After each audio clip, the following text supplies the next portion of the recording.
Okay, in this lecture I explain to you life cycle of echinococcus. इससे पहले मैंने आपको बताया इंट्रोडक्शन अबाउट द एकाइनोकोकस और उसकी मॉर्फोलॉजी बताई। इस लेक्चर में आपको मैं लाइफ साइकिल बताऊंगी कि लाइफ साइकिल कैसे होता है। जो ये इन्फेक्टेड एग्स होते हैं स्टूडेंट्स, इन्फेक्टेड एग्स जो कि डॉग पास आउट करता है अपने फीसिस के साथ, डॉग के फीसिस के साथ जो पास आउट होते हैं इन्फेक्टेड एग्स, इन्हें जब एक ह्यूमन स्वोल करता है, these eggs when are swallowed by the humans reach करते हैं ह्यूमन बॉडी को। जनरली मैंने परसों भी आपको कहा, स्पेशली जो चिल्ड्रन होते हैं जिनको क्लोज कंटैक्ट होता है इन्फेक्टेड डॉग्स के साथ, उनको ये इन्फेक्शन बहुत जल्दी हो जाता है। इसके अलावा अगर आप सैलड्स खाते हैं, जो आपके सैलड होते हैं वो आपने प्रॉपरली वॉश नहीं करे होते हैं, उनमें ये इन्फेक्शन लगा होता है, या बच्चों ने अपनी प्रॉपरली हैंड वॉशिंग नहीं की होती है, उनके थ्रू ये इन्फेक्शन ह्यूमन बॉडी में एंटर करता है। ये एग्स जो है, ये इन्फेक्टेड एग्स जब ये पास होते हैं थ्रू द स्टोमक, जो भी हम फूड खाते हैं ऑब्वियसली स्टोमक में जाता है, तो स्टोमक के बाद ये पहुंच जाते हैं स्मॉल इंटेस्टाइन्स में, जहां पर एम्ब्रियो रिलीज हो जाता है।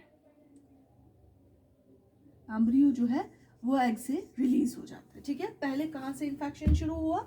एक इन्फेक्टेड एग्स जो कि कुत्ते के फीसिस के साथ पास आउट हुए हैं, वो एक ह्यूमन ने स्वोल किए। पर्टिकुलरली मैं कह रही हूँ infection is very common in the children.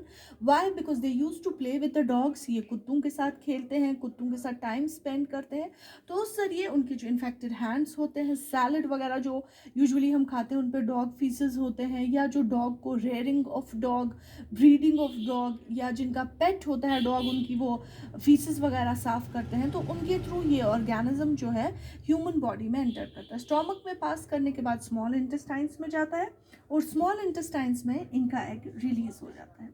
ये जो ये एग होता है, एम्ब्रियो होता है स्टूडेंट्स, ये इंटेस्टाइनल वॉल को, इंटेस्टाइनल वॉल जो होती है, इंटेस्टाइनल वॉल को प्रिक करके बाहर निकल जाता है और पहुंच जाता है इनटू द पोर्टल वेन,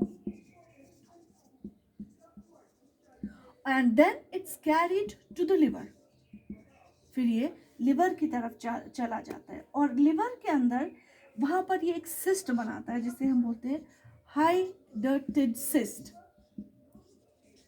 ठीक है स्टूडेंट्स, यहाँ से शुरू होती है इसकी पैथोजेनिसिटी, द क्लिनिकल सिम्टम्स, या जो पैथोजेनिसिटी। पैथोजेनिसिटी मीन्स कि ये ऑर्गेनिज्म जो है अंदर आने के बाद क्या करता है, अंदर आने के बाद ये स्मॉल इंटेस्टाइन के वॉल्स को पंचर करने के बाद पोर्टल वेन्स के थ्रू लिवर में पहुंच जाता है, और लिवर में ये बनाता है हाइड्रेटेड सिस्ट। वो ये सिस्ट डेवलप करता है, और कुछ केसेस में क्या हो जाता है students, in some cases, not always, in some cases ये लिवर को क्रॉस करके ये पहुंच जाता है pulmonary circulation. But in some cases, not always, in some cases में देखा गया है कि ये लिवर को छोड़ के it crosses the liver, this and what did it do, enters the pulmonary circulation and reaches the lung, और पहुंच जाता है लंग्स के अंदर। लंग्स के बाद जाने के बाद it is carried through the circulation to the different parts of the body, और ये हाइड्रेटेड सिस्ट जो है ये कहीं पर भी सेटल हो सकती है, it can be settled anywhere. और यही इन्फेक्शन जो होता है स्टूडेंट्स, क्लिनिकल सिम्टम इसके शुरू हो जाते हैं, पेशेंट को फील हो जाता है इसिनोफीलिया। जनरली इसमें इसिनोफिल का काउंट जो होता है दैट बिकम्स 20 to 24%। ठीक है, इसका जो काउंट होता है वो 20 to 24% होता है, और ये इन्फेक्शन इंसान की बॉडी में बिल्कुल रहता है, तो उसके मरने के बाद भी ये इन्फेक्शन उसकी बॉडी में रहता है। ये कुत्ता जो होता है, जब ये इस when a dog feed upon the infected, क्योंकि कुत्ते जो होते हैं वो इन्फेक्टेड मरे हुए एनिमल्स को खाते हैं, जो कि सड़े हुए होते हैं, वो उनको खाने लग जाते हैं, और जब वही, या कभी accidentally they happen to move to near to the humans, और उनके भी कार केसेस को खाता है, वो हड्डियों को चूसता है, जिसकी वजह से ये इन्फेक्शन ट्रांसमिट हो जाता है कुत्ते के अंदर वापस। और फिर ये जो होता है स्टूडेंट्स, कुत्ते के अंदर, कुत्ते के इंटेस्टाइन्स में, इन डॉग्स इंटेस्टाइन्स ये मच्योर हो जाता है, और फीमेल जो होती है वो एग लेस करती है, और वो जो एग्स होती है डॉग के स्टूल, वो फिर से साइकिल को रिपीट कर देती है। जो इसमें डेफिनेटिव होस्ट होता है वो डॉग ही होता है. This is intermediate host and dog is the definitive host. क्यों? क्योंकि डॉग की बॉडी में ही एग प्रोडक्शन शुरू हो जाता है. Egg production is generally done in the dogs और डॉग की बॉडी में ही ये मच्योर होता है और इसीलिए डॉग को हम कहते हैं dog is the definitive host of the parasite.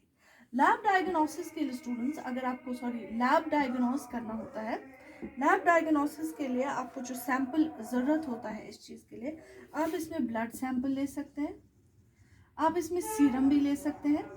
और आप क्या करेंगे इस केस में, जब पेशेंट को ऐसा इन्फेक्शन होता है, उसकी बॉडी में जो इसिनोफिल काउंट होता है, इसिनोफिल काउंट वो हो जाता है बिकम्स 20 to 24%. 20 to 24% इसका इसिनोफिल काउंट बन जाता है. सेरोलॉजिकल टेस्ट में आप इसमें इलाइजा कर सकते हैं और आप बाकी टेस्ट इंक्लूड्स करते हैं CT scan, ultrasound, X-ray. These all can be useful for identification of Echinococcus granulosus. और इसकी ट्रीटमेंट के लिए students surgical removal of cyst without rupturing, आपको सर्जिकली रिमूव करना है सिस्ट को. That is the only treatment for this type of infection. Thank you.